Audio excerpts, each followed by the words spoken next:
নতুন কিছু নয়, সাধারণ এক ভর্তা। আজ শুধু এ ভর্তা হবে, বিশেষভাবে সেজে উঠবে এ ভর্তায় টমেটো, কাঁচা পেঁয়াজ, লেবু আর সাদা ফুল দিয়ে গার্নিশ করে সাধারণ ভর্তা পাহাড়ি অঞ্চল থেকে আজ আমার রান্নাঘরে অসাধারণ স্বাদ পেয়ে দারুণ এক ভর্তার স্বীকৃতি পেল। ঝুড়ি ভর্তি এ ফুল পাহাড়ি ছেলের ঝাঁপিতে দেখে লুফে নিলাম আর এ সুখবরটি জানাতে চলে এলাম। আজ এই ফুলের ভর্তা হবে। কিভাবে হবে সেটা দেখাবো। নাজনীস ক্রিয়েটিভ কিচেনে আপনাদের স্বাগত। হলুদ দেশের পার্বত্য জেলার পাহাড় ও টিলায় জন্মে থাকে, তাই এই ফুল অনেকের অচেনা। এই ফুলটা দেখেছেন কখনো? আমাদের প্রাকৃতিক অ্যান্টিবায়োটিক হলো কাঁচা হলুদ ফুল, এক অতুলনীয় উদ্ভিদ। প্রত্যেক খাবারে হলুদ যেমন আমাদের শরীরের জন্য উপকারী, তেমনই উপকারী এই হলুদ ফুল। কিন্তু এই অজানা ফুলটি খেতে যেমন সুস্বাদু, তেমনই রয়েছে এর পুষ্টিগুণ। এখন এই ফুল কেটে গার্নিশের জন্য কেটে রাখি, আরেকটি কেটে নেই। এই হলো হলুদের ফুল।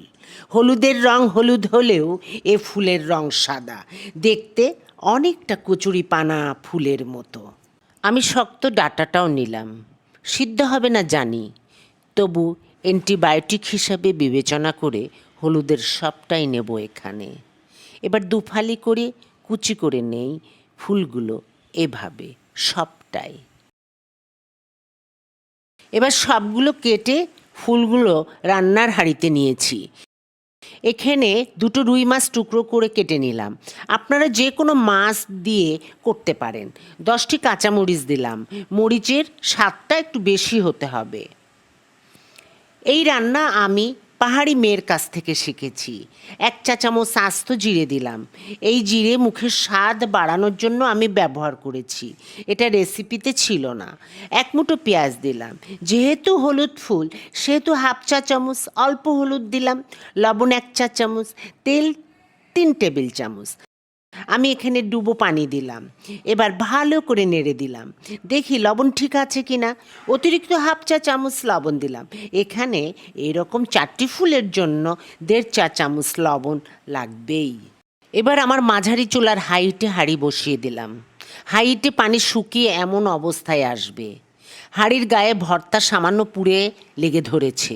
এই অবস্থায় চুলা বন্ধ করে পাত্রে উঠিয়ে নেবার আগে মাছের কাঁটা উঠিয়ে নিলাম। এবার ভর্তার পাত্রে উঠিয়ে পেস্ট করে নেই। ফুলের বড় অংশগুলো এভাবে ভেঙে ভেঙে আধা পেস্ট করে নিতে হবে। এভাবে, ঠিক এভাবে হয়ে গেল হলুদের ফুলের ভর্তা। এবার সুন্দর করে ভর্তা পরিবেশন করব। দেখুন এখানে হলুদ ভর্তার পাশে লাল রঙের টমেটো কেমন মানিয়ে গেল।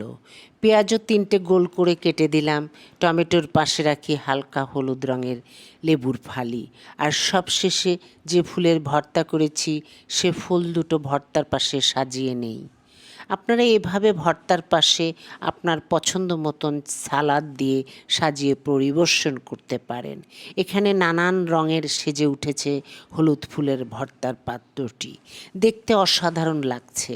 আপনাদের মতামত জানিয়ে পাশে থাকুন।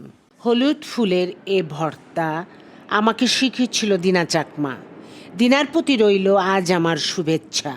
আপনারা এ ফুলের ভর্তা করে সবাইকে খাওয়ালে বুঝবেন সকলে কেমন পছন্দ করে।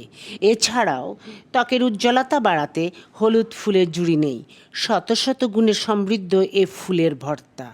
এছাড়াও হলুদের পাপড়ি ও তরকারি রান্নার সময় ছিটিয়েও দিতে পারেন। গুণ সমৃদ্ধ এই ভর্তা ভালো লাগলে কমেন্টে জানাতে ভুলবেন না। নিত্য নতুন রান্নার জন্য নাজনীস ক্রিয়েটিভ কিচেনের সাথে থাকবার অনুরোধ রইল। আপনারা ঘরে রান্না করুন এবং পরিবারের স্বাস্থ্যের প্রতি যত্নবান হন।